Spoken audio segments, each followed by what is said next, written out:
వృషభ రాశి వారికి దివ్యంగా ఉన్నదండి. 6 గ్రహాలు యోగిస్తున్నాయి.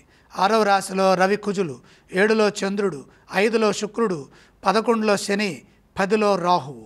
అత్యద్భుతమైన ఫలితాలు సాధించడానికి కాలం అన్ని విధాలా సహకరిస్తుంది.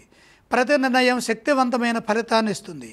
మెరుగైన పనితీరుతో విజయాలు సాధిస్తారు. అయితే దీనికి తగిన ప్రయత్నం జరగాలి. కేవలం ఊహలు, ఆలోచనలు ఈ విధంగా సరిపోదు. వాటిని సాధించడానికి కార్యాచరణను కూడా సిద్ధం చేయాలి. మేలు చేసేవారు ఉన్నారు, వారి సహాయ సహకారాలని ఉపయోగించుకోవాలి. వృత్తి ఉద్యోగ వ్యాపారాల్లో కలిసిస్తుంది. ఉద్యోగంలో మంచి గుర్తింపుని సాధిస్తారు. నూతన ప్రయత్నాలు సఫలీకృతమవుతాయి. ఉన్నతమైన ఫలితాలు పదవీ రూపంలో వస్తాయి. తగినంత ప్రోత్సాహం ఉంటుంది. సంపాదనా మార్గాలు పెరుగుతాయి. స్థిరాస్తులు వృద్ధి చెందుతాయి. భూలాభం సూచితం. గృహ నిర్మాణాది కార్యక్రమాల్లో పనులు చురుగ్గా సాగుతాయి. లక్ష్మీ కటాక్షం పరిపూర్ణంగా ఉంటుంది. ప్రతి అంశంలోనూ అభివృద్ధి గోచరిస్తుంది. కుటుంబ సభ్యులతో కలిసి ఆనందిస్తారు. ఇంట్లో పండుగ వాతావరణం ఉంటుంది. సంతానం వల్ల మేలు జరుగుతుంది. మీ నుండి పెద్దలు సంతోషంగా ఉంటారు. కొన్ని పనులు వారం మధ్యలోనే పూర్తవుతాయి.